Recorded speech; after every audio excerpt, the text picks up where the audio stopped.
gusto malaman sa panig nyo, ano bang tingin nyo dito sa pagdedeklara ng yung National Emergency for rice? Anong tawag dito? Yeah, Food emergency for rice. Oo. yeah. Ang tingin naman natin kasi yung NFA rights Mm-mm. kailangan na i-dispose, no? And ma-replace yung nasa NFA ng palay. So, Mm-mm. welcome development naman ito kasi ibibigay ito sa LGU and ang mag-implement naman is Kadiwa. So, sa tingin naman natin, makakatulong ito, no, dun sa presyong 36 to 38 pesos na presyo ng itong well-milled rice dito sa mga merkado. Mhm. Kasi parang yung paliwanag lang po natin yung proseso kasi 'di ba usually ang NFA ginagamit kasi yan 'di ba parang for relief pag may relief for yung binibigay sa mga nasalanta halimbawa or calamities no. So tama po ba na kailangan magdeklara ng ganitong food security emergency para nga po magamit mailabas sa merkado itong NFA rice? Yes, oo. Mm. Dahil for the past month, kung makita natin, hindi bumaba yung presyo, no, ng bigas.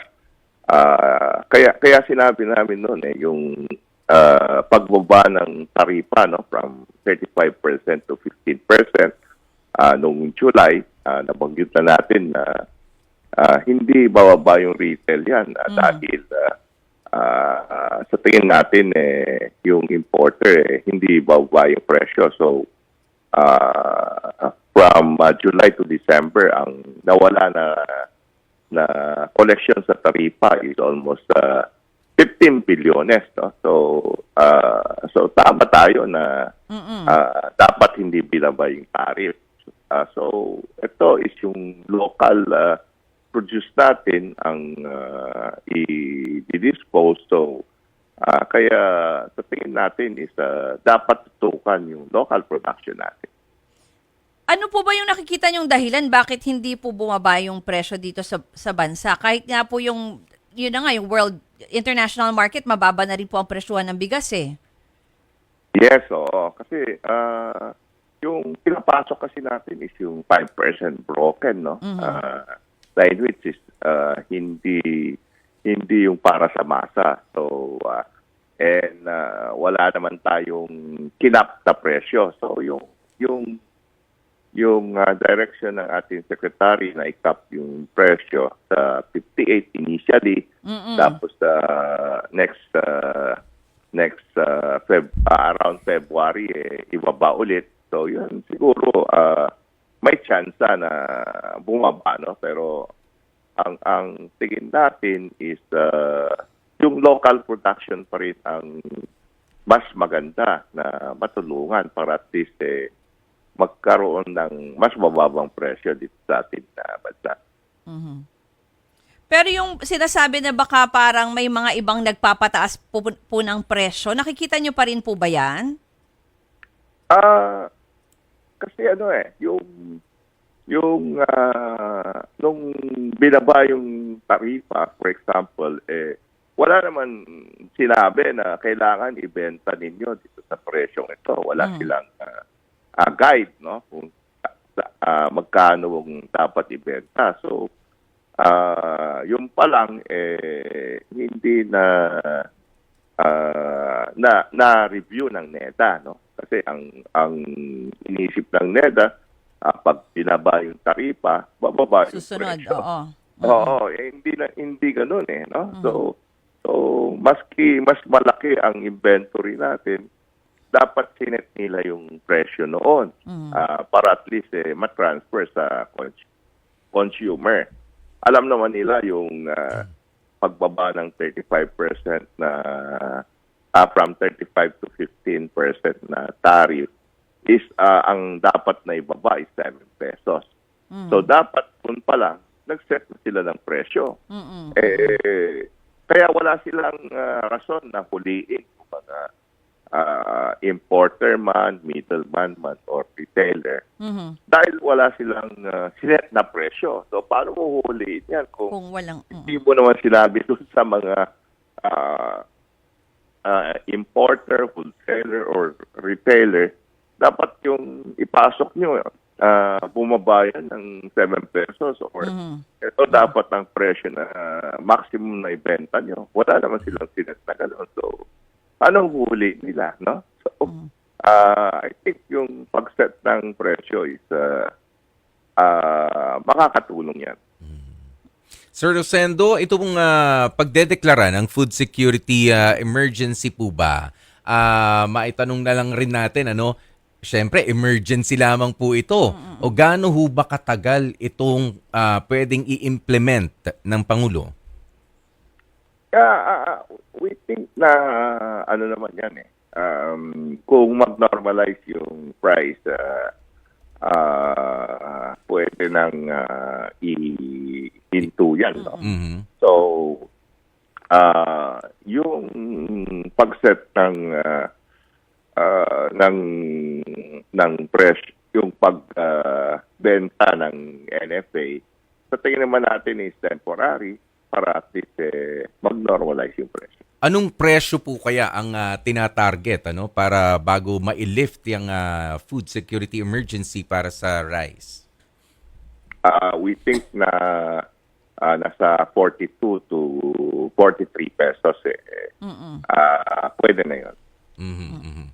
Okay. Ano bang presyohan? Hindi natin i-check natin yung presyo ngayong ano, no. Pero ito kung bukod dito sa issue ng food security emergency, yung isa po yung binabanggit niyo na rin kanina, no, Sir Rosendo, yung paglalagay nga ng ceiling doon sa halimbawa ipapatupad na ngayon yung maximum SRP, no, na 58 pesos for imported rice. Sinasabi kasi ng ibang grupo kahit nung doon sa Kamara, 'di ba, tinignan po nila yan. Masyado daw pong mataas naman yung pagse-set ng maximum price. Yeah, kaya no may direction ng Department of Culture. Yung ba nagbebenta ng 60 plus ibaba mo na sa 58, no? Ang complaint kasi ng mga importer may old stock sila and dapat ma-dispose muna nila. So we think na baka upon implementation after 10 days mag-implement naman ng adjustment, no? So ang dapat by February we think na dapat bubaba na yan nasa 53, no? Or 52 pesos, and by end of February based on dun sa presyo ng imported ngayon dapat nasa 48 pesos na lang yan to maximum of 50 pesos. So parang sinabi rin naman nila, 'di ba, na i-review din daw nila, no, yung presyo kung okay pa itong maximum. So umaasa kayo na parang hopefully parang sinasabi niyo kahit 10 days baka mai-review ulit at maibabayaan. Yes, Saka sa tingin natin by 10 days time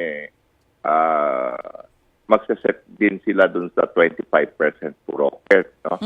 Or kasi ito 5%. Yung 20%, yung well-milled rice, no? Kasi yung sinet nila ngayon is yung special rice na dati nasa 60 plus, no? So, sinet ito lang 58 and susunod, bababa ito.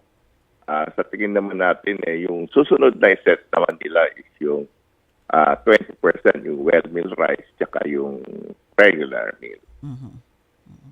Okay, siguro yung sinasabi nyo na lang, panghuli na lang siguro, Sir Rosendo, dahil nga sinasabi nyo naman na parang laging tututukan pa rin itong local or domestic production. Long term, ano ba talaga yung mga sinusulong nyo talaga ng mga reforma o kaya para mas mapabuti po yung ating yung kalagayan ng ating mga magsasaka, yung local farmers po natin?